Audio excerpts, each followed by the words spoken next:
ప్రపంచంలోనే మేటి దేవాలయమైనటువంటి తిరుమల తిరుపతి దేవస్థానాన్ని హిందువుల మనోభావాలని దెబ్బతీసినటువంటి ఈ ప్రస్తుత చైర్మన్ టీవీ5 యజమాని బిఆర్ నాయుడు గారిని వెంటనే పదవి నుంచి తొలగించాలి. ఎందుకంటే తిరుమల అంటే హిందువులు మనోభావాలు దెబ్బతినే విధంగా ఈరోజు బిఆర్ నాయుడు చేసినటువంటి చర్య చాలా హేయమైనది. ఎందుకంటే తన వయసు 70 పదులు దాటిన ఒక అమ్మాయితో అతను చేసిన రాసలీలలు ఈరోజు బయటపడిన తరువాత కూడా బిఆర్ నాయుడిని ఆ పదవిలో కొనసాగించడం ఇంతకంటే దురదృష్టమైన చర్య ఇంకొకటి లేదు అని కూడా నేను మీ ద్వారా వాళ్ళని తెలియజేస్తున్నాం.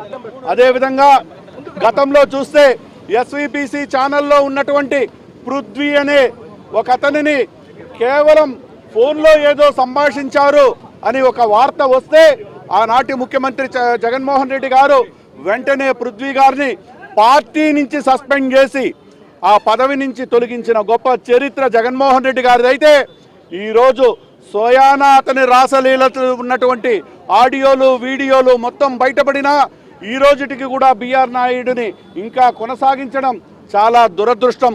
కాబట్టి ఈ దురదృష్ట చర్యను ప్రశ్నించిన నిన్నటి రోజు తిరుపతిలో అతను ఒక హోటల్లో బస చేస్తున్నాడంటే ఆ జాగాలో ప్రశ్నించినటువంటి మహిళల్ని కావచ్చు, నాయకుల్ని కావచ్చు, వాళ్ళందరి మీద కూడా ఎస్సీ ఎస్టీ కేసు పెట్టి నిర్బంధించడం ఇంతకంటే ఘోరమైన చర్య ఇంకొకటి లేదని కూడా నేను తెలియజేసుకుంటున్నా.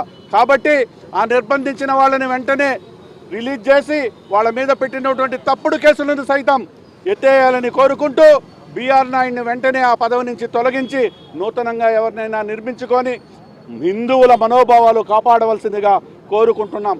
లేని పక్షంలో ఈ ఉద్యమాన్ని ఇంకా తీవ్రంగా రాష్ట్ర వ్యాప్తంగా ఇంకా తీవ్రంగా కొనసాగుతుందని కూడా హెచ్చరిస్తున్నాం. Thank you.